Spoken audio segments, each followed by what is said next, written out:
Hi everyone, welcome to another episode of Braxus Photography Fun.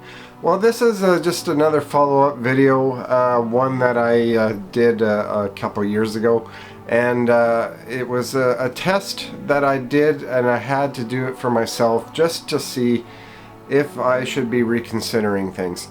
Now, Panatomic X is one of my favorite black and white films. It's got a special look to it that I tend to really love. It's got a glow and kind of a luminescence in some of the images that I've noticed in the past, and it's got really great midtones, that kind of thing.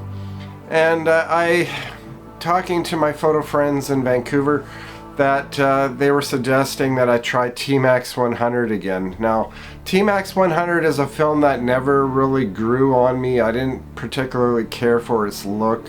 I tend to gravitate towards old-fashioned kind of grain films, for example. But TMAX 100 always seemed kind of flat to me in that respect. It didn't have the great midtones that I came to know from Panatomic X as much.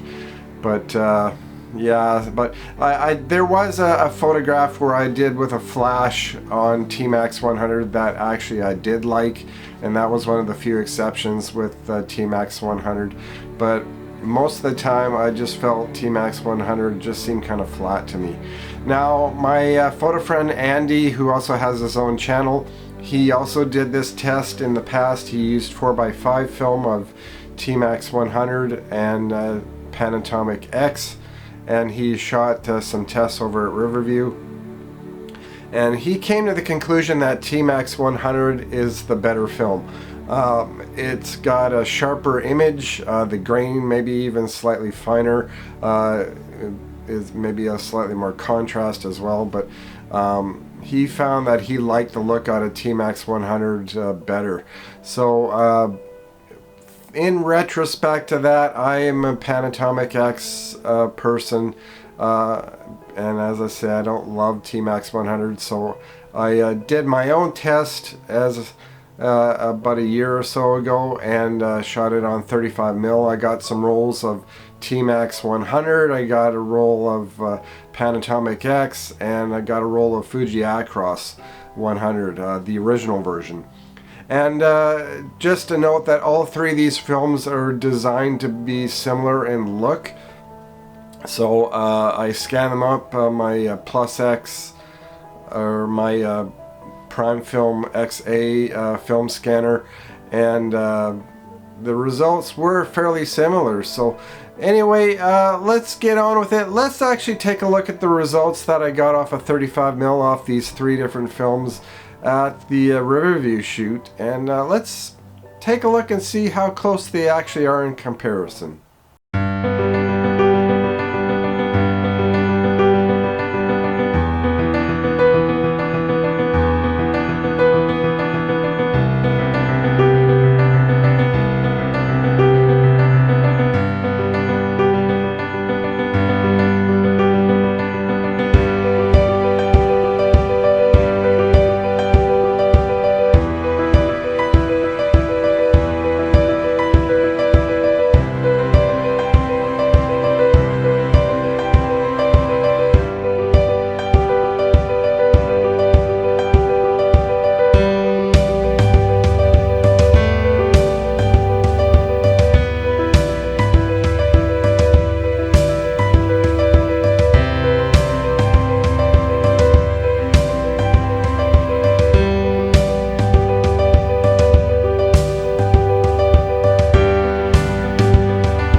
hope you got some usefulness out of the scans that I did off these 3 films.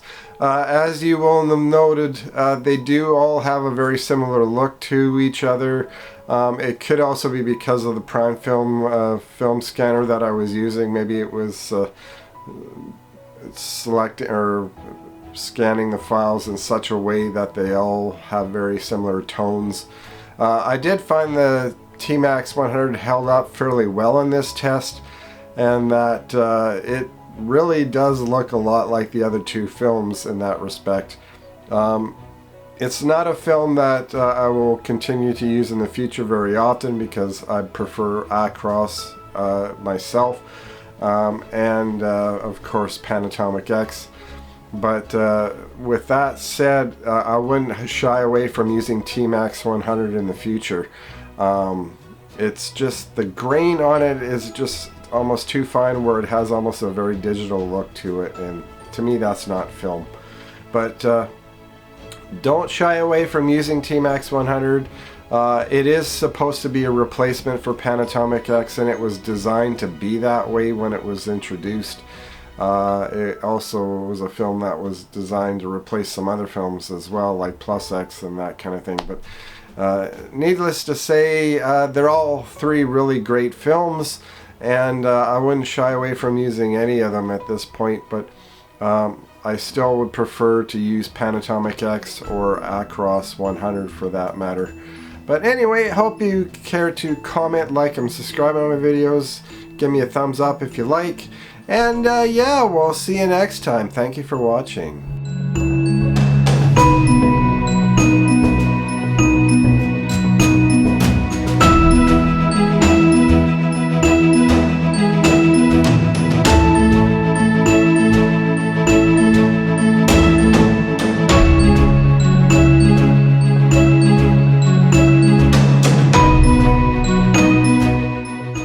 Well, thank you for watching, and aye and goodbye. Eh?